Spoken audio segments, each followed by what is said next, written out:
Hey guys, tonight we're stepping into the polished wooden shoes of a Tudor woman. And trust me, they pinch. You wake up on a straw-filled mattress, the smell of damp rushes and smoke from last night's hearth fire still clinging to your nose. Your shift itches. Someone's baby is already crying through the thin wattle and daub wall. You rub your eyes and stretch, but not too far. There's already work to do, and you don't want to be seen as lazy. From the second you're born in Tudor England, your role is sketched out for you in grim little lines. You're a daughter, then a wife, then, if you survive childbirth, a mother. Maybe a widow, if you're lucky. But through all those stages, you're always someone else's something. Someone's burden, someone's bride, someone's baby maker. Your parents may sigh in disappointment when the midwife announces you're a girl. That's one less hand for the plow, and one more dowry they'll never afford. A son might inherit land. You inherit expectations, and none of them include freedom. Your destiny is spelled out in linen lye soap and lordly orders. So before you get comfortable, take a moment to like the video and subscribe, but only if you genuinely enjoy what I do here. And hey, let me know in the comments where you're tuning in from and what time it is for you, because I love seeing just how far this sleepy little history channel travels. Now dim the lights, maybe turn on a fan for that soft background hum, and let's ease into tonight's journey together. You're about 6 years old when you start realizing you're different. Not just biologically, everyone's noticed that already, but socially. Your brother might run wild in the fields. You're expected to shadow your mother, memorizing the art of invisible labor. Cleaning, cooking, spinning, standing still with a downcast gaze when men enter the room. These are your ABCs. Historians still argue whether rural peasant girls actually had more freedom than noble women, given that they weren't cloistered behind castle gates, but either way the endgame's the same. Obedience. Silence. A sense that your value is measured in how well you don't upset anyone. It's not all gloom. You might have a pet chicken. You might sneak away to wade in the stream with your sisters. But you also learn that laughter can be dangerous if it's too loud, or if a boy hears it and decides to twist it into a rumor. You live in a society where virtue is a fragile thing that can be shattered by gossip. And what about girlhood friendships? Those are your sanctuary. You whisper secrets behind drying sheets, compare calluses on your hands. Dream of handsome boys or faraway cities. But deep down, you all know the same truth: growing up will not be a celebration. It's a countdown. When a girl in the village bleeds for the first time, it becomes news. Aunties whisper. The men stop looking her in the eye, but also start looking at her more. A paradox you'll soon understand far too well. By your early teens, you might already be promised to a man twice your age. If you're noble, it's a contract sealed with gold. If you're poor, it might be a whispered deal made over mead. Either way, you don't get to say no. You might dream of becoming a nun, especially if you hear about the soft songs and warm kitchens in convents. But following that path requires either family wealth or a dead fiancé. Neither is likely. And anyway, Henry VIII will soon smash the monasteries to pieces. There go your cloistered dreams. There's a quirky little fact here: in some parts of Tudor England, women could still brew beer and run alehouses. It was one of the rare female businesses accepted by society until it became profitable. Then suddenly it was a man's domain. Sound familiar? Your name, your voice, your body, none of these are truly yours. Even the clothes you wear scream submission. No bright reds unless you're married. No trousers, obviously. Your hair must be covered your ankles, hidden your hands folded. If you're caught wearing anything too eye-catching, you might be accused of trying to tempt men.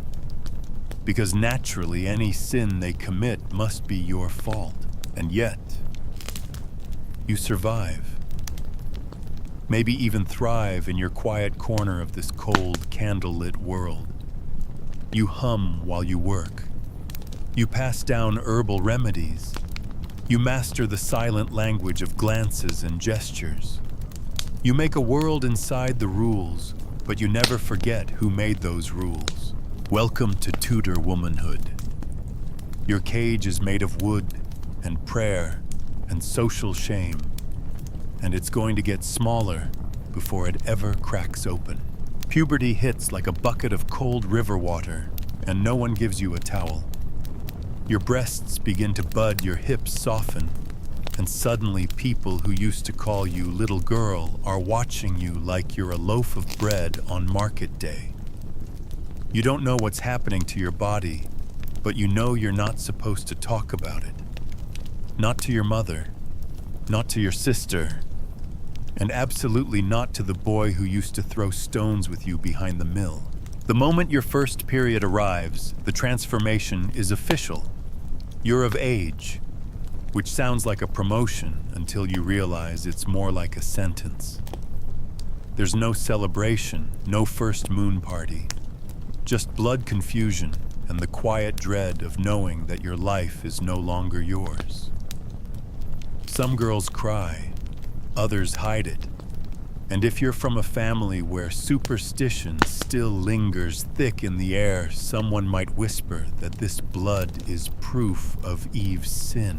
Mainstream historical records from parish registers and midwives' journals show that girls could be married off as early as 12, although consummation was often delayed until 14. Often. Not always. If your father sees strategic value in marrying you off young, maybe for land, maybe to settle a debt, you won't get a vote. You'll get a veil. Historians still argue whether Tudor families were genuinely affectionate or primarily transactional. Letters between parents and daughters suggest both. Some were tender, others chillingly cold. But love didn't factor much into your future. Only obedience did. And dowries. Always dowries. If your family doesn't have enough coin, they might try to dress you up with extra embroidery to seem more marketable. Yes, like a sofa. You don't get sex ed. What you do get is a handful of whispered warnings, a few muttered analogies involving flowers, and if you're lucky, an older cousin who rolls her eyes and tells you the basics behind the barn. More likely, your first true lesson will be on your wedding night, and it won't come from a gentle place. And let's not forget, your society still believes in humors. If you're too melancholy, it's blamed on your uterus wandering around your body like a lost toddler. Yes, really. Wandering womb syndrome. A fun little medical fantasy that conveniently supports the idea that women are irrational, hysterical, and in need of male supervision. You're not allowed to speak too loudly, or laugh too much, or walk alone. If you do any of those things, you risk being labeled forward. And once the whispers start, they rarely stop. A single wrong look at the wrong man can end your reputation faster than a dropped candle can torch a thatched roof. Meanwhile, your brothers might be learning Latin swordplay or how to manage land. You're learning how to sew shut a chicken. That's not a metaphor. You literally stuff poultry with herbs and stitch it before roasting while also keeping your skirts clean, your ankles crossed, and your opinions hidden. One fringe tidbit, some Tudor-era advice books for girls, included gems like chew fennel seeds to keep your breath sweet, and bathe in goat's milk if you want to stay desirable. Not exactly scientific, but if you smell too strongly of sweat, or anything too human, you'll be judged for that too. Even your face isn't entirely your own. You're expected to present a serene, blank expression. Smiling too much is flirty. Frowning too much is bitter. So you master the neutral gaze of survival. Not too proud, not too sad. Just there, like furniture. As you bloom into a young woman, your social world shrinks even more. Fewer friends, fewer freedoms. You become a chaste maiden, which sounds like a noble role in a fairy tale, but feels more like a cloak of invisibility that only lifts when a man decides it should. And heaven help you if you're pretty. Because beauty brings attention, and attention brings scrutiny and scrutiny. Well, it rarely ends in your favor. You scrub yourself with ash and vinegar to stay clean, since bathing's a rare luxury. Your period is managed with scraps of linen, which must be washed secretly. If anyone finds the cloths, you're mortified. But that's nothing compared to what comes next. Because puberty isn't the end of the beginning. It's the beginning of the end of your autonomy. Your value is now measured by your modesty, your manners, and how well you can churn butter without getting dirty. You are told to keep your head down, your voice low, and your virtue intact, whatever that actually means. And while your body matures, your options vanish. So welcome to womanhood. You made it through girlhood, but things aren't about to get easier. They're about to get much, much more complicated. Marriage in Tudor. England isn't something you choose, it's something you're handed like a dusty old broom and expected to wield with grace. At some point, usually not long after your 14th birthday, someone makes a decision. You're ready, not emotionally, not mentally, just transactionally. You've become an asset, a body with breeding potential, and hopefully a passable dowry. You don't meet him over poetry. You don't lock eyes across a crowded harvest festival. No, you're introduced to your future husband by your father, or a distant uncle probably, while they sip weak ale and discuss sheep. Maybe you've glimpsed him once or twice in church. Maybe not. Doesn't matter. What matters is that his family has land or horses or a title, and your family has a daughter. That's you, even if you're lucky enough to be a noblewoman, where your gowns have pearls and your home has glazed windows. It's still a business arrangement. Historians still argue whether some Tudor women managed to negotiate favorable matches behind closed doors.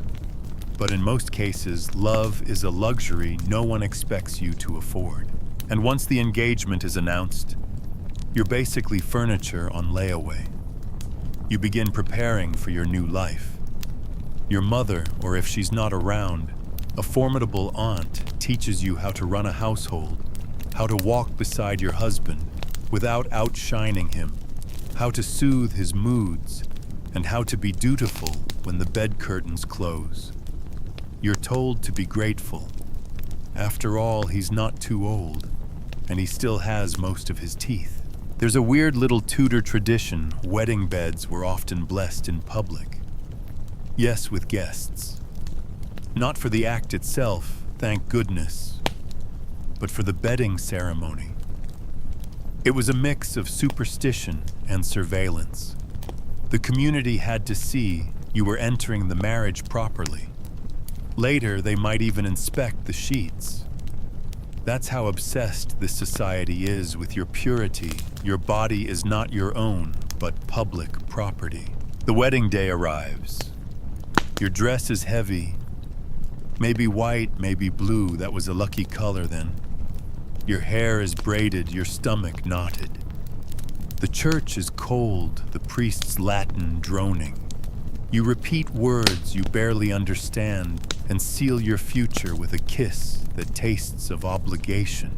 Jokes flutter through the crowd. Some cousin slaps your groom on the back, making some crude comment about the work he'll be doing that night. You smile because you have to. But the truth, you don't really know what's coming. Not exactly. Only that once you're a wife, saying no isn't an option anymore. In Tudor law, once married, a woman's legal identity essentially vanishes. Your feme covert covered by your husband's name rights and decisions. You can't own property. You can't sign contracts. You can't even keep your own wages if you somehow earn them. Everything you are becomes his. Let's say you're not noble, not even a merchant's daughter. You marry a yeoman farmer or a blacksmith. That might sound cozier, but you still work dawn to dusk and bear children until your womb gives out. You may get more fresh air, but you also get more blisters and backaches. One fringe tidbit: some women wrote marriage advice pamphlets anonymously. Of course, warning brides to pray before you wed, for once yoked none may flee. Cheerful stuff. And yet those tiny warnings were acts of rebellion. Tiny cracks in the stone wall of submission. There's no divorce. Not really. If your husband is cruel, you're expected to pray harder. If he beats you, you must have provoked him. If he leaves you, you'll be disgraced. If you leave him, forget it. You'll lose everything, including your children. And speaking of children, you're now expected to have many as your body can carry. Your value as a wife is now measured by your womb's productivity and your ability to maintain order. That includes managing servants, preserving food, spinning wool, raising kids, and keeping your husband's shirt clean while he gets to drink, gamble, and complain about your cooking. One joke among village women goes, "You marry the man and his debts and his mother and his favorite soup." Not exactly Shakespearean, but painfully accurate. You might try to find small joys. Tending your herb garden, sneaking a sweet from market day, humming a bawdy tune while you knead bread just quiet enough that no one hears. Because deep down you know you've entered a contract that offers no exit. So here you are, no choice, no voice. Just vows you never wanted, a bed you didn't make, and a future shaped by someone else's needs. And the most tragic part, everyone tells you this is the best part of being a woman. That you should be grateful. Grateful for the ring. Grateful for the name change. Grateful to be married, because the only thing worse than being a Tudor wife is being a Tudor spinster. So the wedding's over. The feast is digested. The prayers are said. And the guests have gone home, some stumbling, some snoring, all satisfied that your future is now secure. But you're alone in a bed that smells like beeswax and expectations. Tonight is your wedding night, and whether you're terrified or numb or trying your best to pretend it's fine, there's one thing you can't deny: your body is no longer just yours. Tudor England doesn't exactly tiptoe around the concept of marital duty. Once married, a woman is legally obligated to submit to her husband in the bedroom. Submit being the polite term historians use when in practice your consent is assumed, not requested. The law and society believes that your husband now owns exclusive rights to your body night after night, regardless of whether you're tired, frightened, or 15. Historians still argue whether there were unspoken rules or room for negotiation in wealthier households. But for most women, refusal was seen as insubordination. Not a personal choice, not a boundary, a rebellion. And rebellions don't end well in Tudor England. If you're a noble woman, you might have been given some vague warnings. Be gentle, be quiet, close your eyes, and think of virtue. Maybe your mother handed you a prayer book. Maybe your maid gave you a wink. But no one told you it might hurt, or that it might not stop hurting. or that you'll be expected to smile afterward. For peasant women, the night might be shorter and rougher, no silk sheets, no candles, just an unspoken understanding that whatever happens must be endured in silence. There's a strange and sad historical tidbit from this period. Some noble families employed bedwatchers. Yes, literal witnesses to the consummation, sometimes seated just outside the bedchamber, listening for confirmation. Sounds absurd. But in an age obsessed with bloodlines and legitimacy, it was deadly serious, especially if your family arranged a high-profile match. There had to be proof that the marriage was sealed. You might be thinking, why didn't anyone say anything? But shame is a powerful silencer, and in Tudor culture, women are taught from birth that their virtue is their value and their silence is their safety. What happens if you get pregnant right away? Congratulations, your success as a wife is confirmed. What happens if you don't? Whispers, looks, accusations. Because naturally, infertility will always be blamed on you, even though Tudor men rarely bathe and think wearing garlic in their boots cures gout. Even affection is complicated. Your husband might not be cruel, he might even be tender, but you're still expected to perform. Smile, please, produce. There's no space to explore your desires or even name them. You might not even realize you have them, because no one's ever asked. And privacy, not a chance. Tudor homes, especially for the lower classes, were tiny and shared. Often extended families lived under one roof, sleeping in shifts. Curtains might separate beds, but not sound. Not the creak of ropes, not the muffled sobs, not the expectations ticking through the walls like a cold clock. And remember, contraception, as we know, it doesn't exist. There are herbs, pennyroyal, wild carrot, tansy, but they're dangerous, inconsistent, and whispered about in shadows. Using them is risky.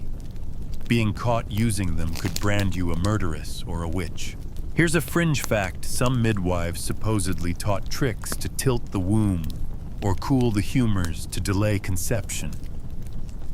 Whether they worked is debatable, but it speaks to a deeper truth. Women tried to claw back control even in slivers. But slivers don't build shields. And when your duty becomes routine, you start to forget you ever had the right to say no. You train yourself to disappear a little, to go still. You stop flinching when his hand moves toward yours across the hearth. Not because you're at peace with it, but because the alternative is worse.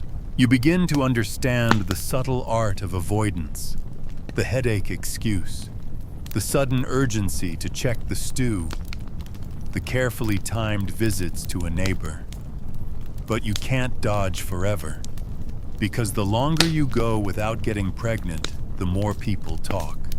And talking leads to questions, and questions to punishment. Punishment doesn't have to be physical.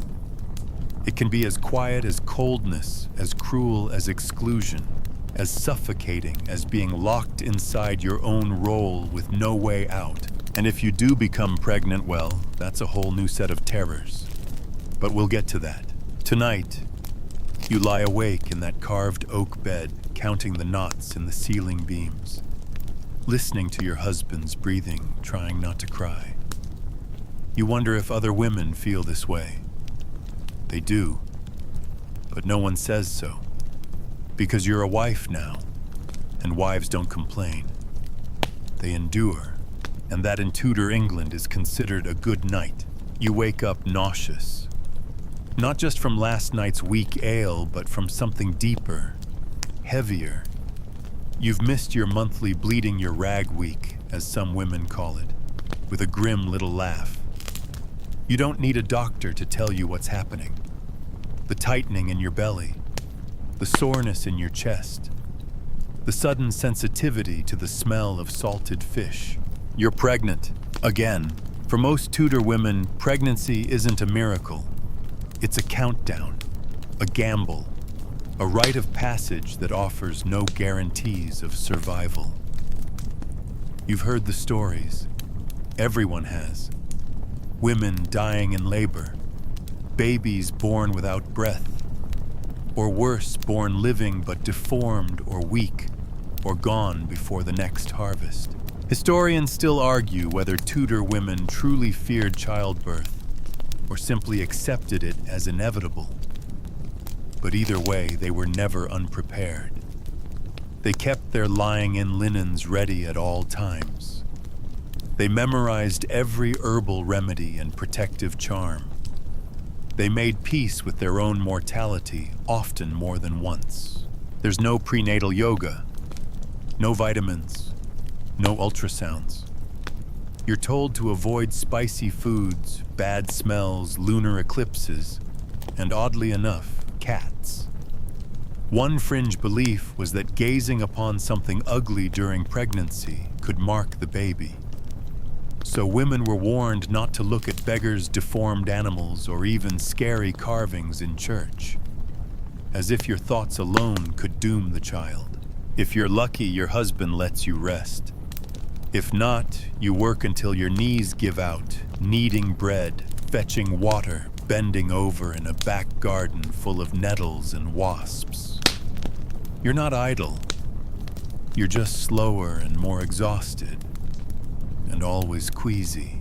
You feel the eyes on you, the older women measuring the size of your belly, the midwife silently wondering whether you'll survive this one, the priest giving you an extra blessing with just a hint of finality. There's no hospital waiting to welcome you. When your time comes, you'll give birth in your own bed, or if you're poor, on a pallet of straw. The room will be closed off. No men allowed. Just women, your mother, your sister, the village midwife, a few neighbors who've done this before. This is called lying in, and it starts a few weeks before your due date. You're confined indoors, away from drafts and bad omens. A fire burns low in the hearth. The windows are shuttered, sometimes covered with thick fabric, to block out light and evil spirits. Someone hangs a blessed charm over your bed, a sprig of rosemary, a cross, a saint's medallion, just in case. But the rest isn't restful. You're swollen, aching, anxious. You don't know if the baby will come early or late, or if it will come at all. No one talks about the stillbirths, but they happen, often. And when they do, the room goes quiet. The linens are washed in secret, and the mother is told to pray harder next time. If your husband is kind, he waits outside and worries. If he's indifferent, he drinks through it. Either way, he won't be the one screaming into a pillow when the contractions begin.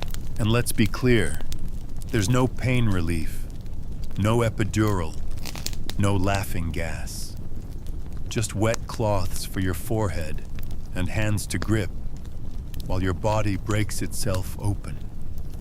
You bite down on leather.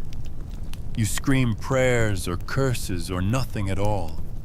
And if things go wrong, well, there's little anyone can do. One historical midwife's manual included this calming advice. If the child be slow to come, shake the hips of the woman gently or apply warm ale to her thighs. Very scientific.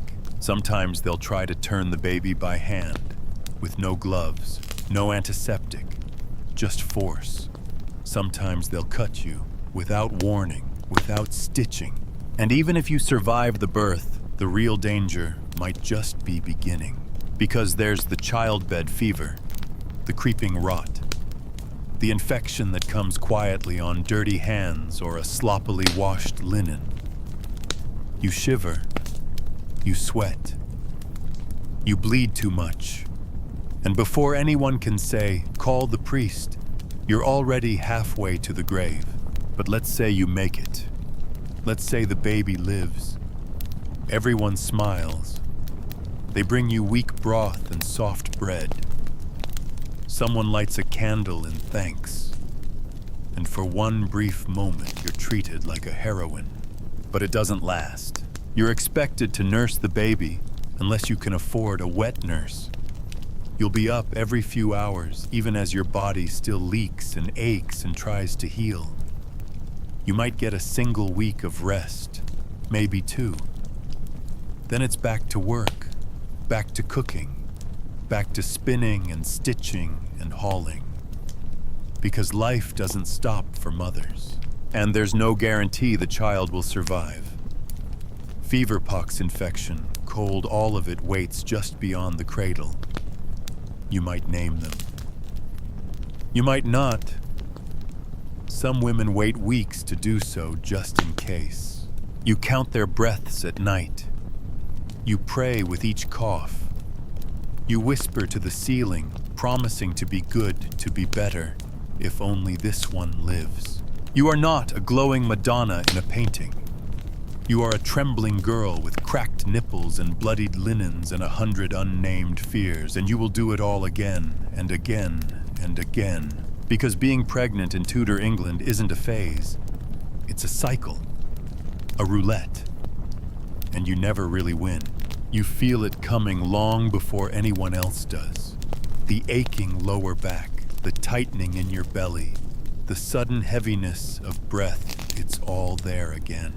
Another child, another roll of the dice. But this time, something's different. You feel weaker, slower to rise, quicker to tire. And even though you've done this before, you can't shake the chill creeping up your spine. Childbirth in Tudor England is called the hour of a woman's death. Not metaphorically, literally. Everyone expects that one day it will be your turn to not come back from the birthing bed. There's no real medical training for midwives. They learn by doing, often passed down through family or community lore. Some are brilliant and experienced.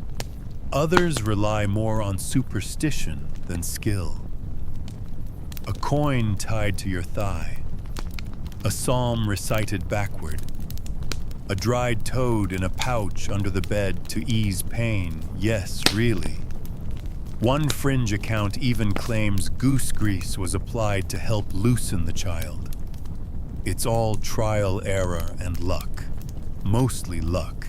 And if you're upper class, you might have access to a man midwife, a newer phenomenon creeping in from the continent.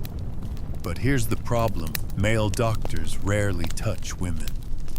They bark instructions from across the room like generals at a battlefield. If you're dying, they're more concerned about writing your case down than stopping the bleeding. You lie there in a darkened room, surrounded by women who speak softly, but glance at each other with increasing alarm. You've been laboring for hours, a day maybe. Time dissolves. The midwife checks the position of the baby. Her face goes pale. Something's not right, but no one tells you that. They keep smiling, keep wiping your brow. But they've already sent for the priest, just in case. The birth happens in blood, a lot of it. And if your body tears, and it often does, there's no stitching, no pain relief, no antiseptic. Just linens soaked through and prayers whispered until your voice gives out. If the baby comes out still, the room falls into silence. If it comes out alive, and you start shivering feverish and bleeding far too much, everyone knows.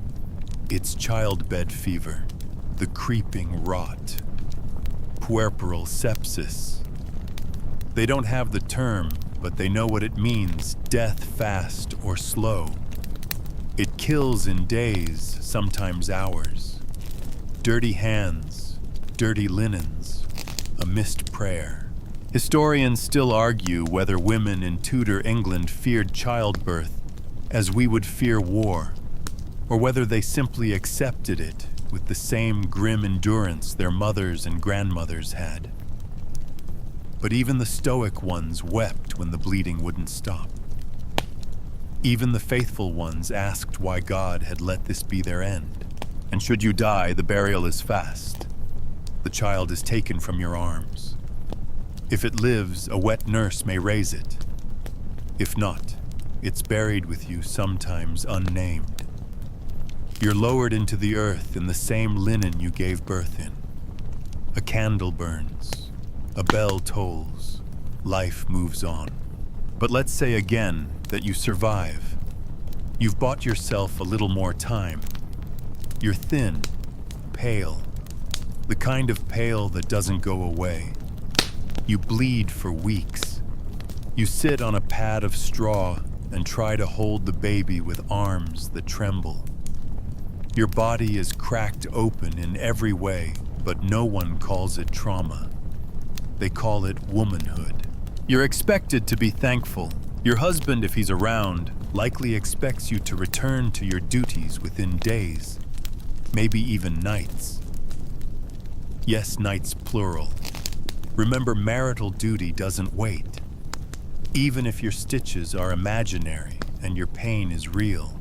Here's a grim little quirk of the time. Some women left handwritten confinement letters before giving birth. Farewells to be read only if they didn't survive. Often they contained instructions for their children, or apologies for sins they feared had caused God to punish them. You keep one tucked under your mattress. You don't show anyone. There's no such thing as postnatal depression in Tudor vocabulary. If you cry too much, they call you ungrateful. If you refuse to eat, you're sinful. If you lash out, maybe there's a demon in you. It sounds absurd, but some women were literally exorcised for what was almost certainly postpartum psychosis. No one checks on you. No kindly nurse comes by to monitor your healing. You sit by the hearth and hope the blood stops. You hum to the baby and try not to cry when it won't latch. You rock in silence and stare at the door, or wondering how long you can hold out before the next pregnancy. And the worst part, you stop thinking of childbirth as extraordinary. You stop thinking of it as a miracle. It becomes routine, expected, even mundane. You lose count.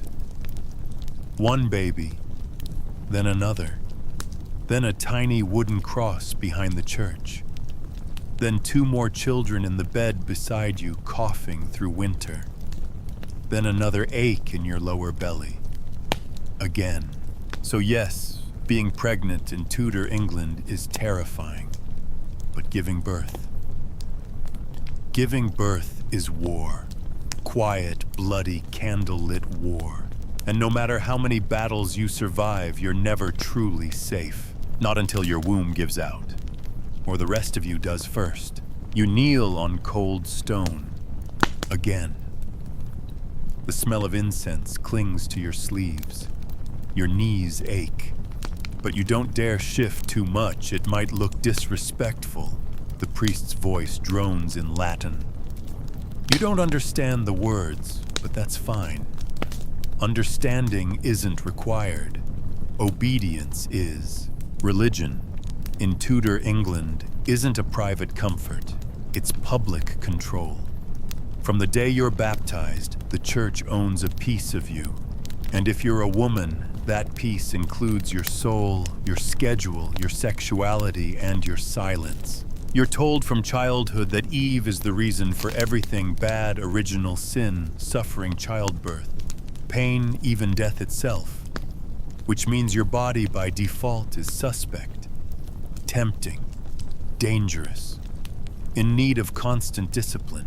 Historians still argue whether Tudor women internalized this guilt or merely played along to survive. But what's certain is this: the church gave them no choice. Confession, communion, confession again, your spiritual life becomes a performance of contrition. And women are expected to confess more often than men. Why? Because you're seen as naturally more sinful. more emotional, more prone to wandering thoughts. Even your prayers are gendered. You ask not for strength, but for patience, not for justice, but for humility. You're not allowed to preach or read scripture aloud. In some towns, it's frowned upon for women to even own a Bible lest they misinterpret it. Reading can make you dangerous, or worse, opinionated. You might be punished for pride if you wear too much lace, or vanity if your hair is too well styled. But that same vanity is expected if you're trying to attract a husband. The contradictions are maddening, but everyone shrugs and calls it God's will. At home, there's a crucifix over the hearth, a saint's icon by the bed.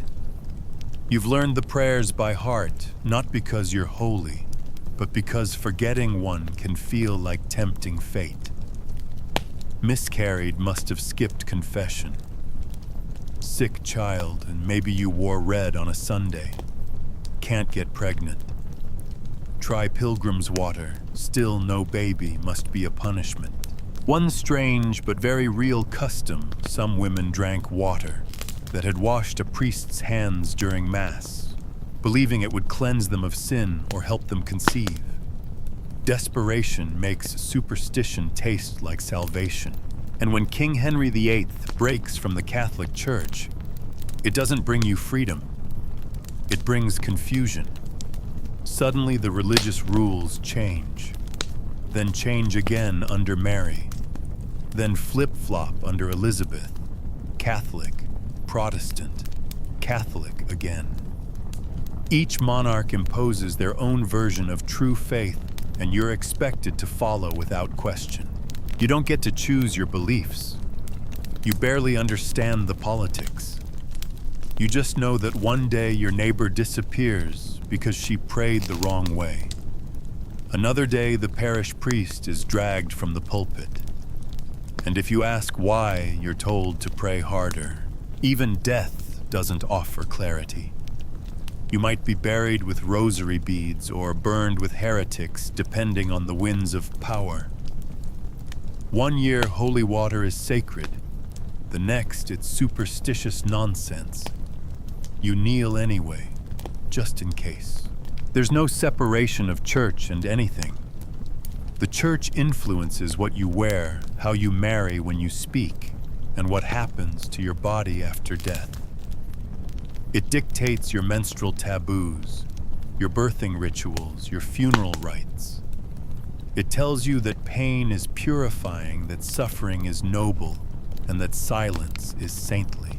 Even your leisure is suspect. Singing too loudly might offend God. Dancing on a Sunday sinful. Telling jokes if they're bawdy, you risk a scolding or worse. One fringe pamphlet from the period warned women not to laugh while cooking, as it might invite Satan into the stew. You laugh now, but not then. If you're unmarried past 30, the church might see you as a threat, a spinster, a burden, a temptation, maybe even a witch. Widowhood is slightly better, you're pitied, not feared, but your behavior is still policed. Too joyful, and you're indecent. Too sad, and you're called bitter. Best to stay neutral, best to stay invisible. And it's not just men enforcing the rules. Other women do too.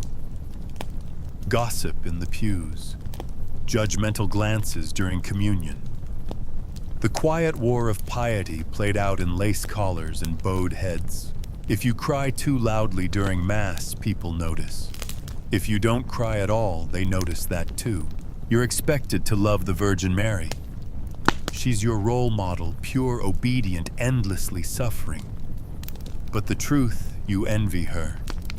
Not for her holiness, for her silence. No labor screams, no breast milk stains, just calm acceptance and a golden halo. You cling to your rituals because they're the only thing that makes sense. Lighting a candle, whispering a rosary, watching the wax melt while your child coughs in the next room.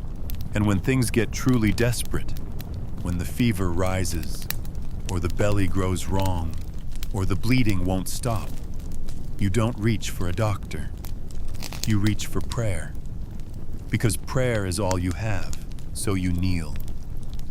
Again, on cracked tile, on frozen earth, on the warped wood of a bedroom floor. You fold your hands and close your eyes, not because you're full of faith, but because there's nothing else to hold on to.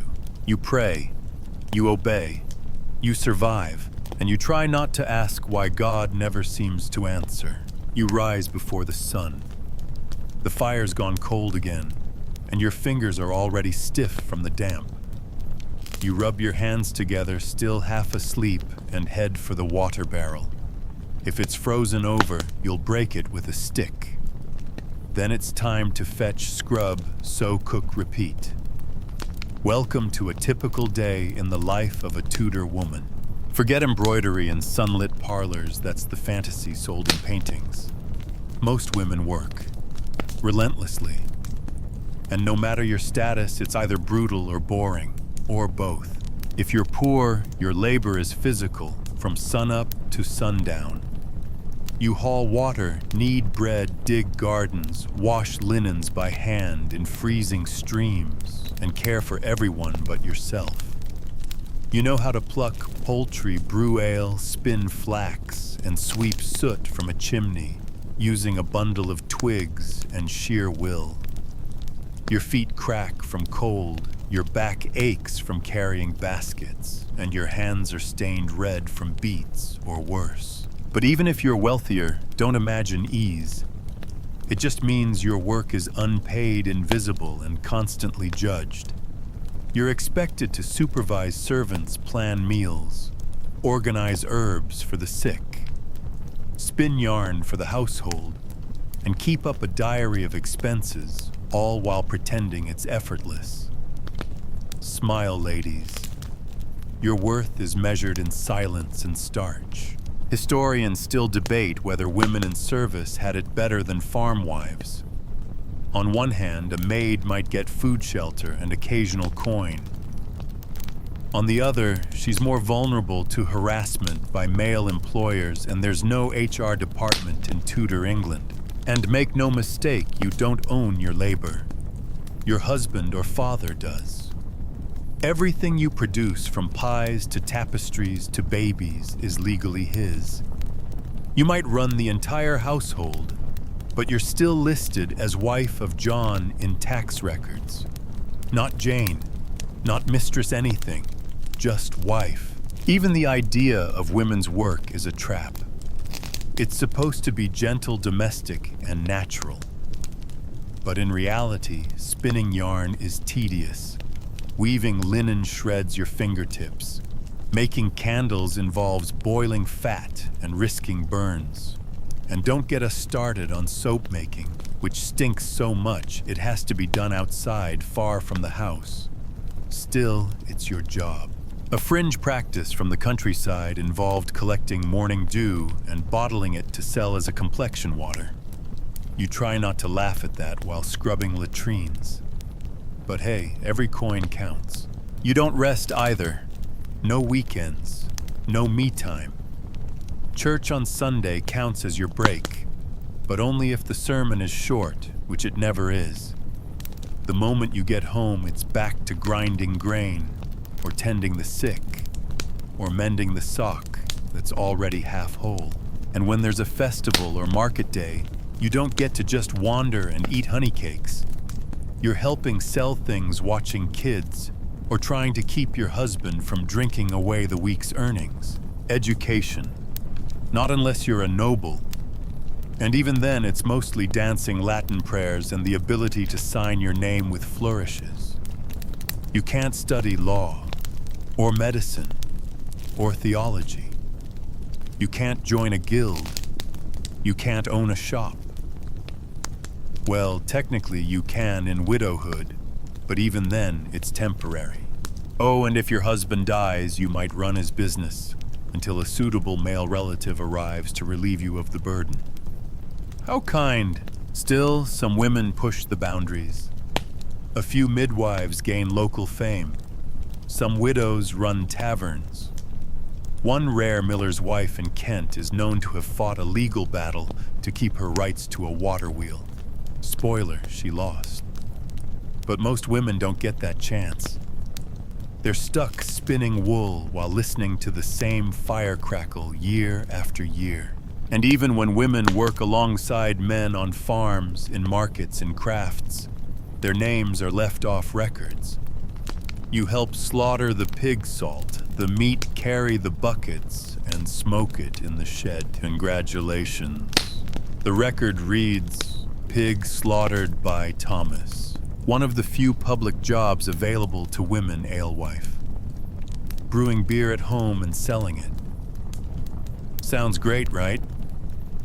Until officials accuse you of watering it down, or your neighbors complain about rowdy customers, or your husband drinks the profits. No matter what you do, it's never enough. If your house is messy, you're lazy. If your kids are noisy, you're negligent. If your husband strays, it's probably your fault for not being more something, sweeter, quieter, cleaner. And should you ever say, I'm tired, someone will remind you that your grandmother had 12 children and still managed to hem 6 shirts a week. So, what's your excuse? Maybe you dream of something more. A day off. A letter written in your own hand. A garden of your own. A shop. A moment of quiet. A bed without crumbs or children or wet wool draped over it to dry. But these things feel as distant as the Queen's throne. Still, you keep going, because you must. You measure your worth in clean floors and full pantries, in warm bread and mended socks, in the way your daughter looks at you when you plait her hair by candlelight, whispering the same lullaby your mother whispered to you. Your labor is relentless, thankless, invisible. And the most exhausting part, you're expected to do it all with grace. You slip into your shift by the fire, and it clings damply to your skin, coarse linen, scratchy, worn thin at the elbows. Now time to dress, not for fun, not for beauty, for survival in society's eyes. Today, you'll squeeze your body into layers that weigh nearly as much as a toddler, and feel about as breathable as wet wool. Because in Tudor England, your wardrobe isn't about self-expression, it's a daily test in social obedience and quiet pain. First the smock, then the stays. Corset-like, yes, but less about shaping and more about control. Whalebone or wood stiffens the fabric, and someone must help lace you in. That tightening in your ribs, perfect. Pain is fashionable.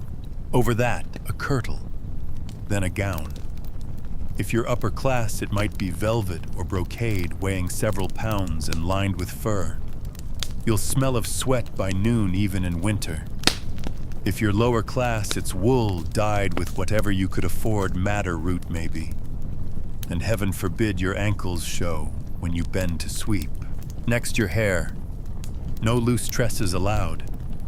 That's for witches and prostitutes. You twist it up under a coif or gable hood, pin it in place, and hope the pins don't poke your scalp too deeply. Even your head has to behave. Let's talk makeup, or rather, Tudor beauty torture. Want a pale complexion? Mix vinegar, egg white, and powdered lead. Yes, lead. Because nothing says elegance like slowly poisoning your skin while pretending to glow. Historians still argue whether Queen Elizabeth I knew how dangerous her Venetian carouse truly was.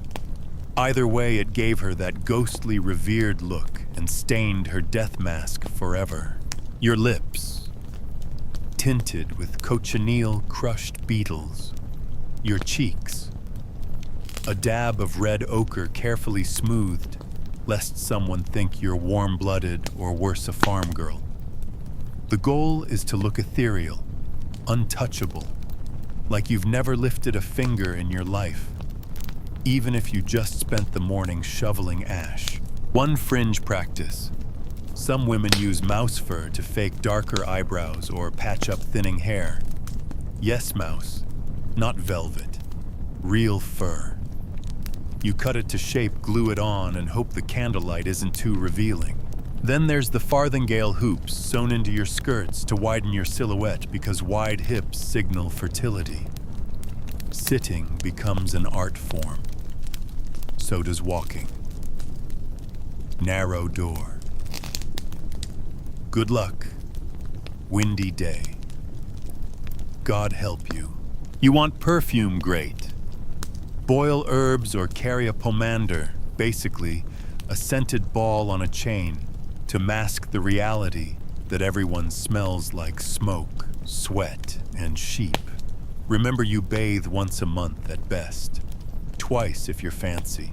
And let's not forget shoes leather. If you're lucky, wooden soles if you're not. No cushioning, no arch support, just hard slabs that clomp and pinch. Walk too far and your feet blister. Stay still too long and they freeze. Men can get away with bold, flamboyant fashion, slashed sleeves, cod pieces the size of turnips, feathers in their hats. But your job is to be modest, which means expensive, high maintenance, and deeply uncomfortable. Even color is policed. Sumptuary laws dictate who can wear what. A butcher's wife caught wearing crimson fined. A yeoman's daughter caught in silk shamed. Your clothes broadcast your class, and stepping out of line is a public offense. And if you do manage to dress well, you'd better not enjoy it too much. Vanity is a sin. So is pride.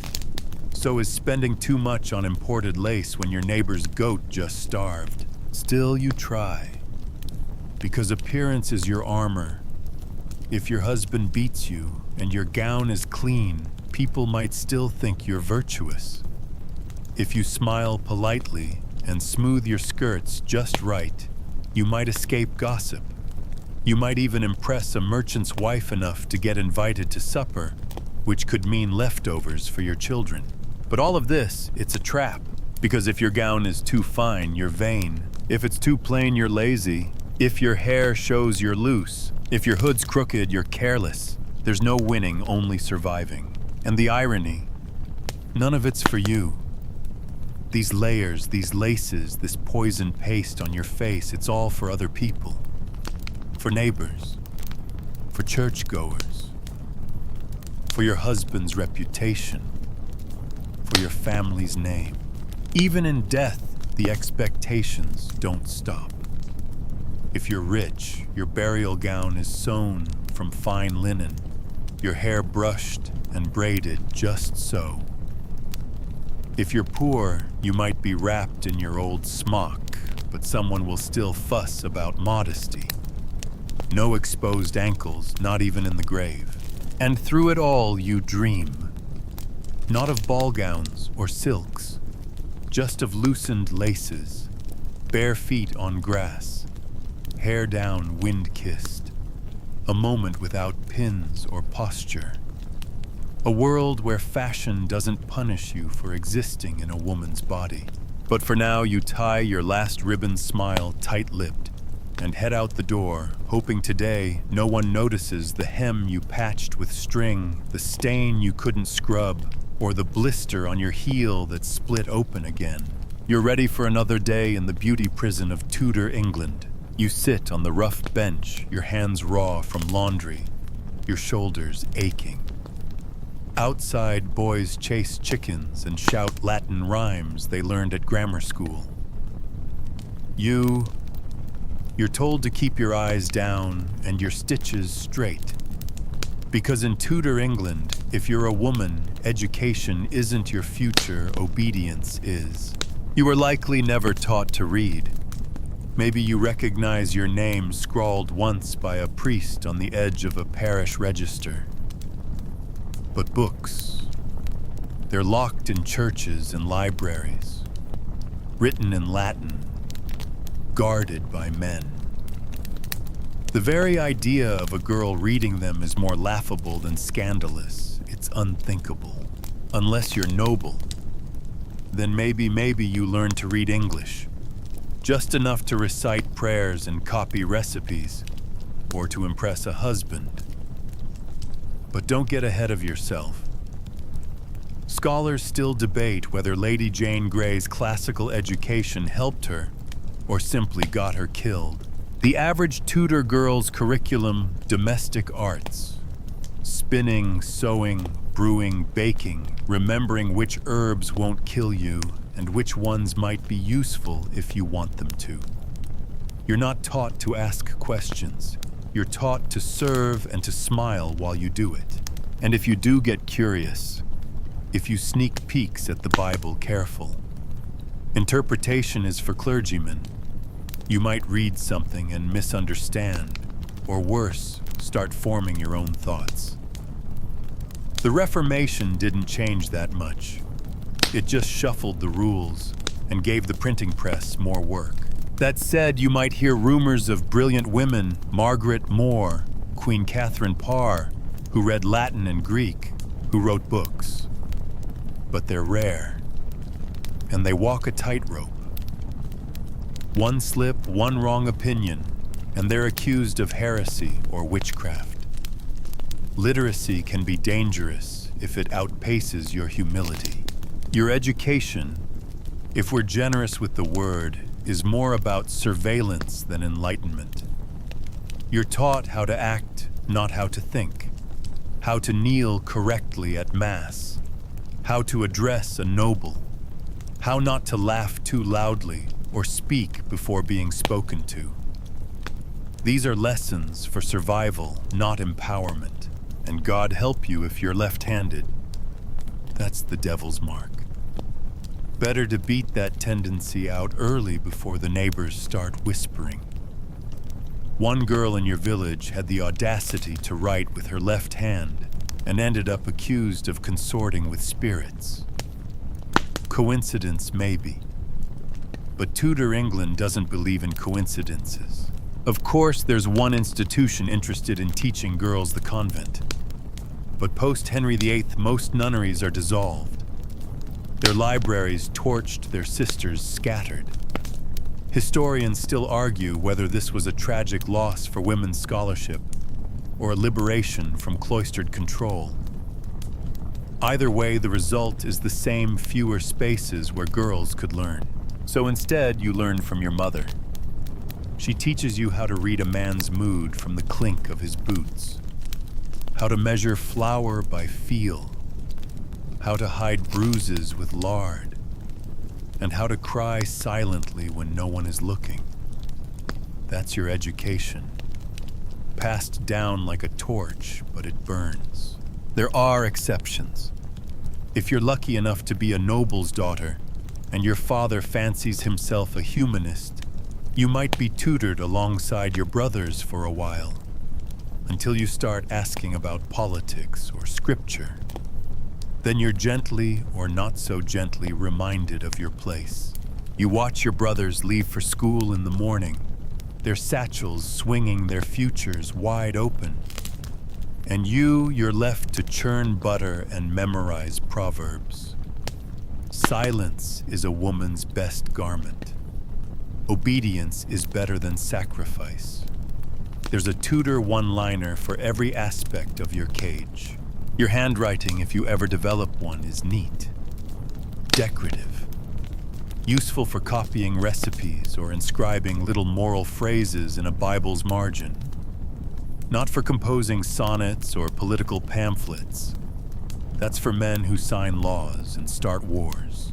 But every so often, at dusk, when the chores are done and no one's watching, you sit by the dying fire and trace letters in the ash. You copy the names you've heard: Elizabeth, Mary, Anne. Words, if not knowledge, names, if not power. You imagine what it would be like to read every book in the manor library, to debate a priest, to write your thoughts in a diary no one will ever burn. Instead, your thoughts stay locked behind your eyes. Your stories fade with time. And when you die, someone might remember your pies or your piety, but not your potential. Still, there are whispers. A tavern girl who wrote a poem. A midwife who knew Latin names for herbs. A servant who could recite psalms better than the parish clerk. Maybe you tuck their names away like seeds. Maybe one day your daughter will learn to read, even if you never did. But for now, your education is survival. Your pen is a spoon.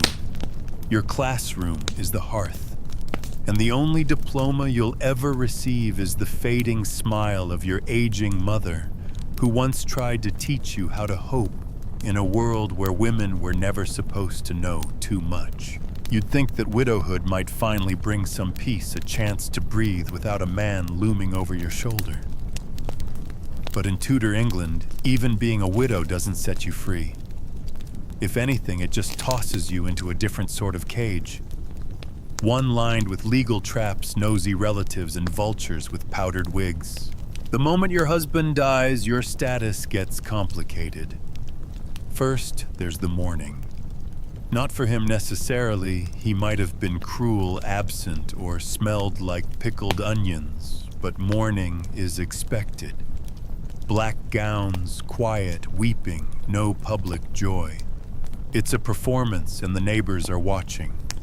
Step out of line and you're accused of dancing on the grave. But beyond the veil and the rosary beads lies something even more stressful, the legal chaos of inheritance.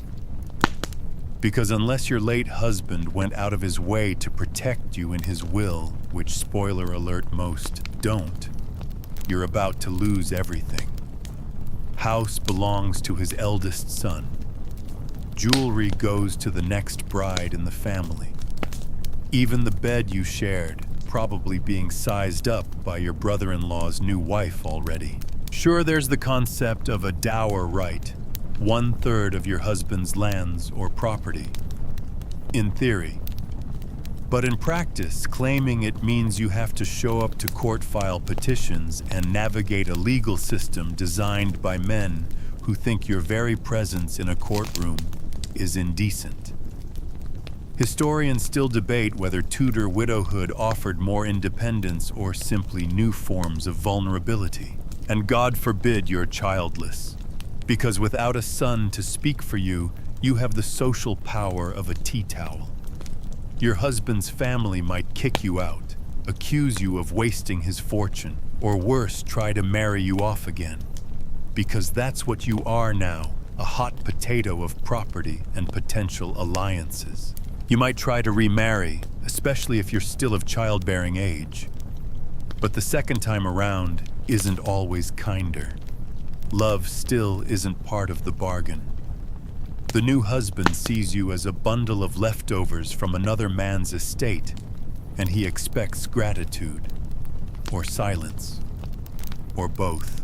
And if you don't remarry, if you decide you've had enough of husbands' hearths and childbearing roulette, well, now you're suspicious. A single woman with time, money, if any remains, and opinions dangerous. Maybe even a witch. Widowhood is only respectable when paired with quiet compliance. Even noble women aren't immune. Some, like Bess of Hardwick, claw their way to power through a string of strategic marriages and deaths. But for every Bess, there are dozens of nameless women swallowed by the silence of second widowhood, penniless, voiceless, and eventually forgotten. And let's talk loneliness, because amid all this legal wrangling and property wrangling, you're also grieving. Not necessarily your husband, but your stability, your routine, the identity society assigned you. As much as marriage stifled you, it was still a defined role. Widowhood, it's liminal like living in the cracks between chapters. And it's dangerous. Without a man to protect you, monitor you, you're vulnerable to harassment, false accusations, or simply being robbed. Men know you're alone. Some see that as an opportunity. Some see it as a threat. Neither bodes well. You might try to carve out a new place. Perhaps you become a midwife if the local women trust you. Or you run a tavern if your late husband left you a license. But even these roles are precarious. You're always one gossip away from ruin. Your clothes shift too. You're expected to dress in dull colors, cover your hair more strictly, and avoid anything that smells of joy. A touch of rouge, people whisper. A laugh too loud at market. She's moving on too fast. Keep mourning forever and you're pitied. Move on too soon and you're shamed. Even your religion isn't a refuge.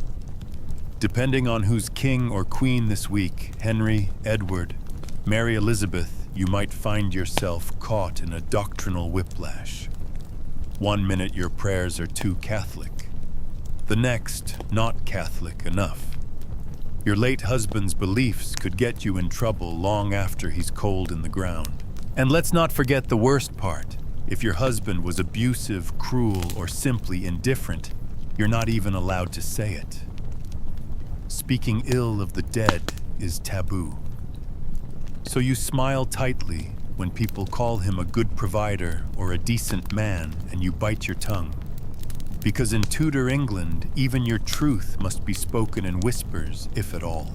But sometimes, just sometimes, you find a sliver of space. Maybe you run a household of your own. Maybe your children respect you. Maybe with no husband breathing down your neck, you finally breathe a little deeper. You plant herbs in your window box. You read the Psalter out loud. You write a letter to a niece full of unspoken warnings wrapped in sweet advice. That's the strange paradox of widowhood in Tudor England. It's not freedom. Not really. But it might be the closest thing you'll ever get to it. You wake up one morning to find a dead chicken on your doorstep. The cat's been acting strange. Your neighbor mutters something under her breath as she walks by, and the children refuse your apples. It's 1583. You're a woman living alone, and suddenly you're the town witch. Being labeled a witch in Tudor England isn't just a matter of spooky superstition. It's a social death sentence, often followed by an actual one. And all it takes is for someone, usually a man, to decide you're unnatural. The term witch could mean anything. From she talks back to she helped a woman give birth, and it went wrong. If you're old, unmarried, opinionated, or own more than one cat, the odds are against you. Historians still argue whether witch hunts were more about religion, misogyny, or economic tension. But for you, none of that matters. You're suddenly being accused of making cows barren and ale sour, and it doesn't take much. A failed harvest, you might have cursed the field. A baby dies in its crib, someone remembers you, looked at the mother strangely in church. Your herbs helped soothe a neighbor's cough. You must have gotten that knowledge from the devil. Even a simple wart or mole could be called a witch's teat proof that you're feeding imps. Women accuse women too.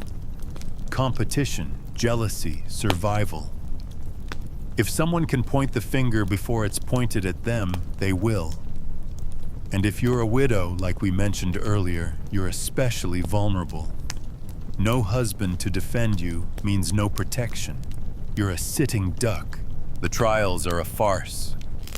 You might be swum in the river, tied up and tossed in. If you sink, you're innocent, but also dead. If you float, you're guilty, and it's off to the gallows. Lose-lose. Sometimes you're pricked with needles to see if you bleed, or starved until you confess. Sleep deprivation, forced confessions, and public shaming become your daily reality. One of the quirkiest things, you're probably not even practicing magic. Most accused witches were traditional healers, midwives, or simply women with knowledge. That knowledge of herbs, childbirth, weather patterns is terrifying to a society obsessed with control. And women with knowledge, double threat. Ironically, some people do come to you for help, even while whispering about you behind your back. Need a charm to win over a lover, a brew to soothe colic. They sneak into your cottage by night and pretend not to know you by day. Your value exists only in secret, like everything else about you. And of course, religion pours fuel on the fire. The Bible says, "Thou shalt not suffer a witch to live," and plenty of priests take that literally. Sermons rail against women who speak too freely, defy their husbands, or wear colors considered too worldly. Your scarf is suddenly suspicious. Your silence is guilt. Your survival inexplicable. Even if you're found innocent, your name is tainted. You're avoided in the market. Children throw rocks at your door. Tradesmen refuse your coin. You become the town ghost while still alive. And there's no real way to clear your name. Once you've been accused, that shadow follows you forever. And don't think noble women are immune. Court politics can be just as dangerous. Queen Elizabeth herself dabbled in astrology and hired alchemists, but she had power. You don't. And for every cunning woman quietly helping noble births with herbal concoctions, there's another hanging from the gallows for being too clever. Sometimes accusations are part of larger land disputes or feuds. Your plot of land is worth something, or your presence annoys a powerful man. One whispered lie and the town gathers torches. The line between superstition and convenience blurs quickly. There's no safety net, no appeals court, no DNA tests. If the village decides you're the reason the well tastes funny or the baker's wife can't conceive your toast, literally, and the punishments are not private. This isn't a quiet arrest and a polite trial. It stalks in the square. Ducking stools. Public shaming. Because the point isn't just to punish you, it's to make an example of you. You try to remember when things started to go wrong. Was it when you helped that woman deliver her 5th child? When you refused that man's offer to buy your goat? When you muttered a prayer too loud on Candlemas? You replay every moment looking for the seed of suspicion, but it's too late. The wheels are in motion. And in your final days, there's no mercy. They might let you write a last letter which no one reads. You might be allowed a priest unless you're suspected of heresy, too. They might ask you to confess in exchange for a quicker death. But deep down, you know no one ever really believed you had power. They just needed a scapegoat, and you were the nearest woman with a spine. So you go silently. Or maybe you don't. Maybe you scream curses as the crowd gathers. Maybe you pray. Maybe you laugh, because really, what else can they take from you now? In Tudor England, witch is just another word for woman who wouldn't stay in her place. You'd think being a queen would be the one safe place to be a woman in Tudor England. Spoiler alert, it's not. You wake up in a gilded bed in a cold palace surrounded by silk hangings and silver trays.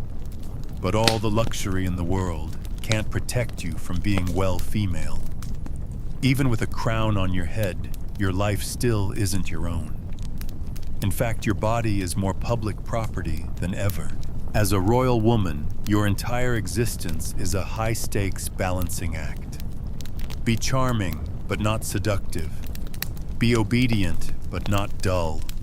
Bear sons, but don't seem too eager, that's suspicious. Rule a country, but heaven forbid you do it better than the men around you. Take poor Anne Boleyn. She entered court as the witty, fashionable girl with clever French manners and an intriguing sixth fingernail. Maybe historians still argue whether that little detail was real or Tudor tabloid fodder. She resisted the king's advances for years, insisting on marriage. When she finally said yes, she lost her head. Literally. You probably already know the rhyme: divorced, beheaded, died, divorced, beheaded, survived.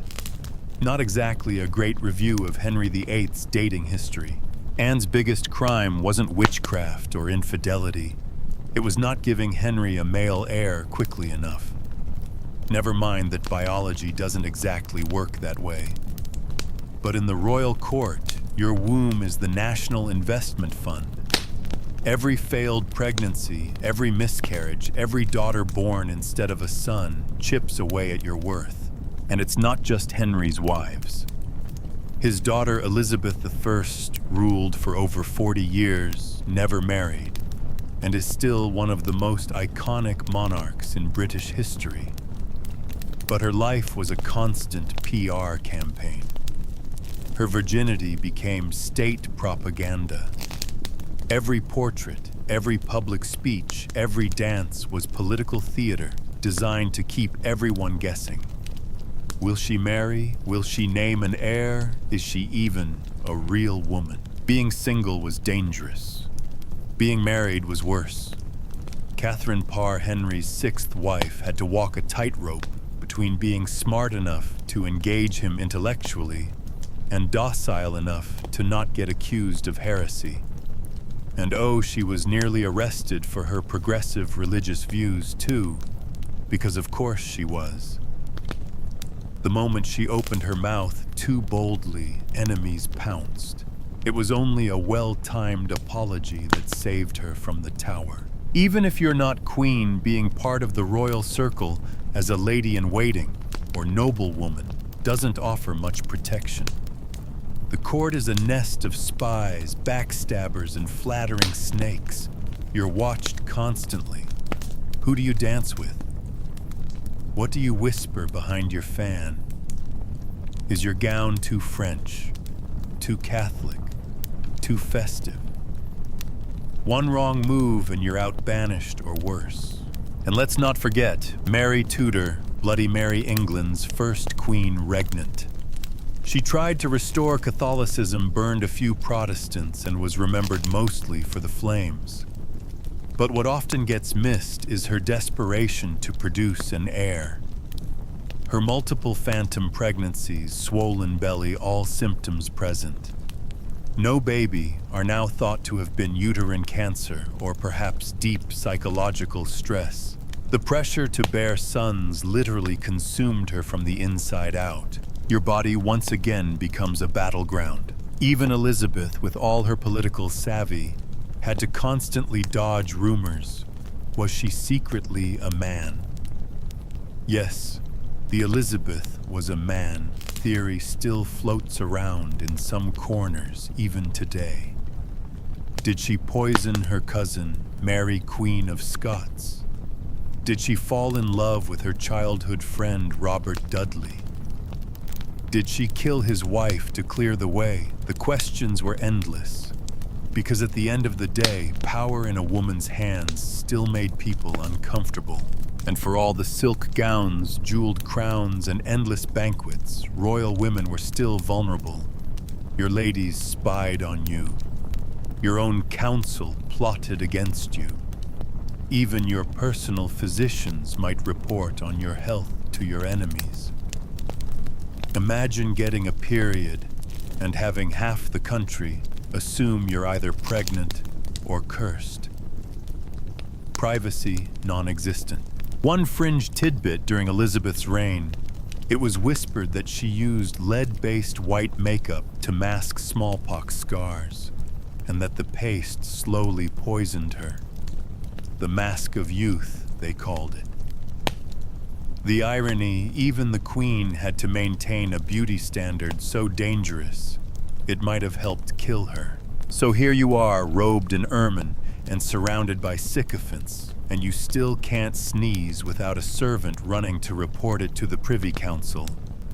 And if you're ever widowed, better not look too cheerful. People will talk. And if you're too sad, they'll talk more. Because in Tudor England, even queens are just slightly better dressed prisoners of the patriarchy. Your body isn't just yours, it never was. In Tudor England, from the moment you can walk, your physical self is scrutinized, judged, and controlled by people who seem to believe you're made of temptation, trouble, and sin. And if that sounds dramatic, just wait. You're walking down a village path, and the butcher's boy whistles. Later, the parish priest scolds you for showing too much ankle. Your father warns you not to laugh too loudly, and your mother adjusts your bodice so you don't invite comments. You start to realize something: your body is a public project. Let's talk chastity. Virginity is more than virtue, it's currency, your maidenhead.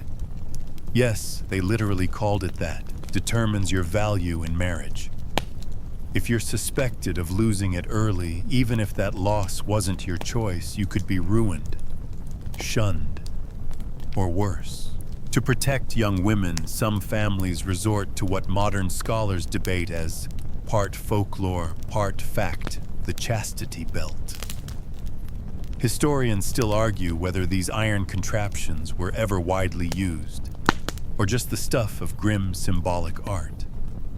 But the idea was real enough: lock her up until marriage. In practice, most control came through surveillance. Your every move was watched. Maidservants reported on your nighttime behavior. Neighbors kept tabs. Your reputation balanced on a whisper. If you're raped, you're not only traumatized, you're likely blamed. Unless you scream loud enough, fight hard enough, bleed visibly, and prove you're innocent, people assume you led him on. And even then, your chances at marriage might vanish. There's no court of compassion here, only the court of public opinion, and that's often a lynch mob with gossip for weapons. Married life doesn't ease the burden. Your husband can demand sex whenever he likes. It's called marital rights. Refusing isn't just frowned upon, it can be legally punished. And if you flee an abusive husband, the law won't help you. In fact, he can have you arrested for abandoning your wifely duty. Public shaming is practically a community sport. There's the scold's bridle, a metal muzzle with a tongue press to silence mouthy women. There's the cucking stool, where you're dunked in a pond for being a gossip or arguing with your husband. That's right, a man cheats, and he's a cad. A woman argues, and she's a criminal. And your monthly cycle. Forget hot water bottles or ibuprofen. You've got rags, herbal compresses, maybe a stiff ale to dull the pain. And zero privacy. If you bleed through your skirts, and sometimes you do expect laughter whispers, may be worse. One fringe belief said menstrual blood could kill crops. Another said it spoiled wine. Some Tudor physicians believed it was your body purging evil, so that's reassuring. Want contraception? Good luck. Midwives might whisper about pennyroyal tea or jump through hoop herbal tricks, but none are safe, effective, or guaranteed. The most common solution: don't have sex. Not really an option if you're married. So you brace yourself for pregnancy after pregnancy, each one more dangerous than the last. Even outside your home, your body's a walking moral test. Dance too freely, and you're indecent. Eat too much, and you're gluttonous. Gain weight, and you're mocked. Too thin, clearly ill. Pale, use rouge. Use too much rouge. You're vain. It's a lose, lose, lose, lose scenario. Your wardrobe becomes your prison. Necklines are policed. Veils mean virtue. Hair up means you're married. Hair down means you're a child or a whore. And shoes high enough to keep your skirt clean, not so high they make your hips sway too much. Yes, even how you walk is evaluated. Even noblewomen with their gold-threaded gowns weren't immune. If anything, they had more rules. No one could outshine the queen, especially not with more exposed décolletage. One wrong move at court, and you'd be accused of seducing someone or everyone. Take a look at Anne of Cleves. Henry VIII rejected her because she didn't please him physically. Imagine being discarded for the crime of not being sexy enough for a monarch who looked like a sack of gouty potatoes. And if you're caught breaking these unwritten rules, branding is a punishment. Yes, branding. Letters seared into your skin, A for adulteress, B for blasphemer. Your body becomes a billboard of shame. One quirky detail, some women wore pomanders, perfumed balls tucked into bodices or hung on belts to mask the stench of unwashed bodies and disease. It wasn't just for scent. It was for protection. People believed bad smells carried illness, so your little perfume orb was your bodyguard against the plague. Stylish and desperate. Every corner of Tudor life reinforces the message your body is suspect. It's something to be judged, to be controlled, to be punished. From hymens to hemlines, every inch of you is someone else's business. And so you learn to shrink yourself, to speak softly, to keep your eyes lowered and your knees closed. Not because you want to, but because you're tired of being treated like your very existence is a scandal waiting to happen. So here we are, after years of surveillance submission, childbirth, roulette, corset bruises, church guilt, and whispered accusations, you're facing the final curtain. But even death in Tudor England isn't yours to script. As a woman, you don't just die. You perform your death. Let's say you're lucky. You've lived past 40, a statistical miracle. But now you're ill, maybe it's the sweating sickness, maybe just a fever that turns deadly because there's no concept of hygiene, and your physician still believes in leeches. Either way, your body begins to shut down, and everyone gathers to watch.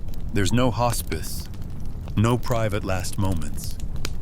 You die in a room full of family servants and the odd priest whispering last rites while everyone checks to see if your soul looks repentant enough. And yes, people judge even your dying face. Heaven forbid you frown at the wrong moment, it might mean you're going to hell. Before that final breath, you're expected to repent publicly. Confess everything, even thoughts you never acted on. Otherwise, who knows what people will say at your funeral, or worse, after it. And about that funeral, don't expect much agency. Your burial shroud is chosen for you. Your possessions, if any, are distributed not based on your wishes, but by law, or more often, male relatives' convenience. If you're poor, you get dumped in a mass grave. If you're noble, your tomb might be elaborate. But don't worry, your epitaph will still mostly define you as wife to Sir So-and-so or mother of 10. Now maybe you're thinking surely wealthy or royal women had it better in death. Not really. Take Catherine Howard, wife number 5 to Henry VIII. She was barely out of her teens when she was executed publicly for adultery. She ran screaming from her cell in the Tower of London, begging the king for mercy. She never got it. Her head hit the block after a brief, humiliating trial. Her crime being too young, too foolish, and too attractive in a court that devoured women like meat pies. And what about Elizabeth? She may have avoided marriage altogether, but her entire life was spent dodging the same traps: suspicion, scandal, judgment. Her death didn't escape that pattern either. Rumors swirled. She died a virgin, or hadn't. She wore too much makeup. She died refusing to go to bed. Even her corpse was political. Historians still argue whether women in Tudor England were more at risk from childbirth or execution, and honestly, it's a close call. Let's rewind for a moment. You were born into a world that wanted obedience from your first breath. You were molded by parents, priests, husbands, midwives, and monarchs.